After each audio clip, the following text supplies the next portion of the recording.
আসসালামু আলাইকুম। তো মাওনাতে আসলাম। মাওনাতে আসার পরে হঠাৎ করে দেখি যে গাব। চিন্তা করলাম দেখি গাবগুলা কত করে কেজি। তো জিজ্ঞাসা করলাম ভাই এটা কত করে কেজি, তো বললো 220 টাকা কেজি। তো একটা গাব নিলাম, তো একটা গাবে দাম আসছে হচ্ছে গিয়ে 20 টাকা। তো এই গাবগুলা আমাদের এলাকাতে মানে জঙ্গলের মধ্যে অ্যাভেলেবেল পাওয়া যায়। মানে এগুলা কেউ মানে খাইবো তো দূরের কথা, কুত্তায়ও খায় না।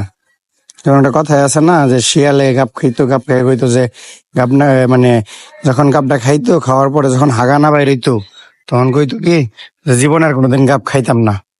তো যখন হাগা হয়ে যেত তখন কইতো কি গাব না খেলে খাইলাম কি, গাবের মতো মজা কি। তা আসলে আমাদের দশাটা হয়েছে এটাই যে এই জিনিস যেগুলা কোথায় আমাদের এই জায়গায় চোখে দেখে না, এই ঢাকা শহরে এইগুলা বিক্রি হয়। তারপরেও আবার আমাদের এই জায়গায় যে গাছ পাকনা গাব গুলা ওইগুলাই আমরা খাই না। হুম। আর এই জায়গায় যে গাবগুলা এগুলা মেডিসিন দিয়ে পাকানো হয়েছে, মেডিসিন দিয়ে পাকানোর এই গাবগুলা আমরা খাইতেছি, তাও 220 টাকা কেজি। তো এক পিসের দামই 20 টাকা।